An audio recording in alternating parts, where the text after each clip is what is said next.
Hello viewers, আসসালামু আলাইকুম। কেমন আছেন সবাই? আশা করি ভালো আছেন। আমি ইনশাল্লাহ ভালো আছি। দেখেন আজকে আমি মজাদার রেসিপি তৈরি করব, সেটা হচ্ছে টাকি মাছ। এই টাকি মাছটা কিন্তু আমার কাছে অনেক টেস্ট লাগে। এইভাবে রান্না করলে ভালো করে ধুয়ে ঘষে তারপর কিন্তু এভাবে কেটে ভাজি করে শুকনো বোনা করলে আমার কাছে কিন্তু অনেক টেস্ট। এই জন্য আজকে আমি এগুলো মারা মাছ এটা আমি করবো। দেখেন চুলাতে কিন্তু তুল বসিয়েছি, আর এখানে কিন্তু আমি পেঁয়াজ কুচি আর টমেটো কুচি রেখে দিয়েছি। এখানে মশলা। তো এখন কিন্তু আমি চুলাতে তুল পেঁয়াজ কুচি দিয়েছি, তেলের মধ্যে দিয়ে দিলাম। এটা কিন্তু বাদামি কালার হলে তারপর কিন্তু মশলা দিব। এটা কিন্তু শুকনো বোনা করবো। শুকনো বোনা কিন্তু আমার কাছে অনেক টেস্ট লাগে। আমার কাছে না, অনেকের কাছে লাগে। এটা কিন্তু সুস্বাদু খাবার আলাদা রেসিপি।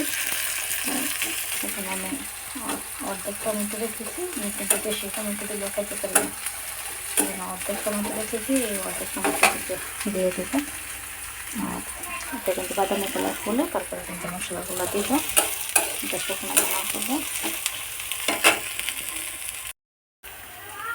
দেখেন আমার পেঁয়াজটা কিন্তু বাদামি কালার প্রায় হয়ে গেছে। এখন আমি পেঁয়াজের মধ্যে টমেটো দিয়ে দিব। এটা কিন্তু একবারে গলে যাওয়ার জন্য, না হলে কিন্তু আমার কাছে ভালো লাগে না। এই জন্য আমি পেঁয়াজটা অল্প দিয়েছি। আর দেখেন এখানে কিন্তু পেঁয়াজ পাতা কুচি করে রেখেছি। এটা কিন্তু আমার বাটা মশলা হয়ে গেছে। এখন তাতে মশলা অ্যাড করে দিব অল্প একটু পানি দিয়ে। পানি না দিলেও কিন্তু মশলা দিলে পড়ে যাবে, সেই জন্য। আর টমেটোটা দিয়েছি এই কারণে যে নরম হয়ে যাওয়ার জন্য। এখন আমাদের মশলা অ্যাড করে দেবো।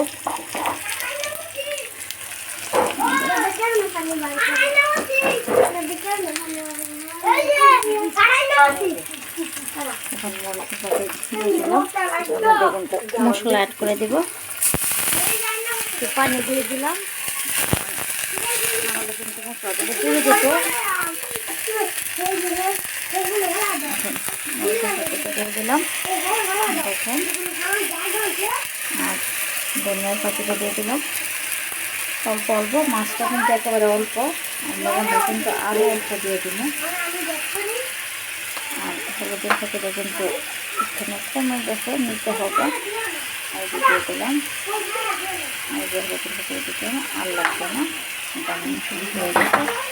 এখানটা কিন্তু কষলে তারপর কিন্তু আমি মাছগুলো দিয়ে দেবো। তেল তেল করে কষিয়ে তারপর মাছ দেবো। দেখেন বন্ধুগণ, আমার কিন্তু তেল তেল হয়ে গেছে। আর টমেটোগুলো দেখেন একবারে পেঁয়াজের সাথে মিশে গেছে। এই জন্য টমেটোটা কিন্তু তেলের মধ্যে দিয়ে দিয়েছিলাম। এখন কিন্তু মাছগুলো কিন্তু দিয়ে দিব। একটা মাছটা ভেজে রেখেছি, একটা মাছটা দিয়ে দিলাম। এখন হালকা একটু মশলা পানি দেবো, বেশি না, অল্প একটু পানি, কারণ এটা আমি শুকনো রান্না করবো। এটা আমার 3 দিন যাবত এটা ইচ্ছা করতেছে রান্না করার জন্য। টাকি মাছ এটা এখন কিন্তু অল্প একটু পানি দিয়ে দেবো, শুকনো রান্না করতে। দেখেন অল্প একটু পানি দিয়ে দিচ্ছি, সেটাকে দেখে দেবো।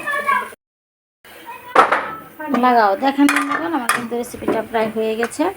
এখন আমি এটাতে পেঁয়াজ কুচি করে, পেঁয়াজের পাতা যে কুচি করে রেখেছি ওইগুলো কিন্তু দিয়ে দিব। দেখেন এটা কিন্তু এই পাশে কিন্তু আমি পেঁয়াজ, ওইখানে কিন্তু পেঁয়াজ একেবারে কম দিয়েছি, পেঁয়াজের পাতা দিব বিদায়, এই জন্য। তাই এই যে আমি পেঁয়াজ পাতা কুচি করে রেখে দিয়েছি, এটা কিন্তু এখন দিয়ে দিব। এই যে দেখেন, এই যে দিয়ে দিলাম। দেখেন বন্ধুগণ, এটা কিন্তু আমি দিয়ে দিলাম পেঁয়াজের পাতা।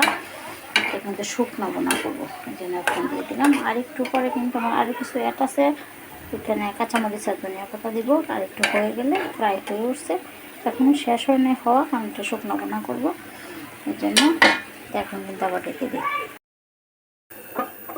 দেখেন বন্ধুগণ, আমার রেসিপিটা কিন্তু প্রায় হয়ে গেছে, শেষ পর্যায়ে। দেখেন তেল তেল বোনা হয়ে গেছে। এখন সেটাকে আমি ধনিয়া পাতা আর কাঁচামরিচ কুচি দিয়ে দিব। এই যে দেখেন ধনিয়া পাতা আর কাঁচামরিচ করে রেখেছি তখন ওইটা দিয়ে দিলাম। এটা কিন্তু শেষ মুহূর্তে দিলাম। দেখেন এখন শুধু খালি ডেকে দিব। এটা কিন্তু তেল তেল বোনা, এই বোনাটা কিন্তু অনেক টেস্ট। দেখেন তেলের পরিমাণটাও কিন্তু কমই দিয়েছি।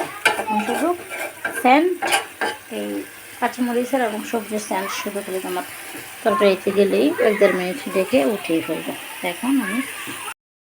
দেখেন এবার তখন দেখুন আমার রেসিপিটা হয়ে গেছে। ওয়াও, দেখেন সেটিয়া হয়েছে।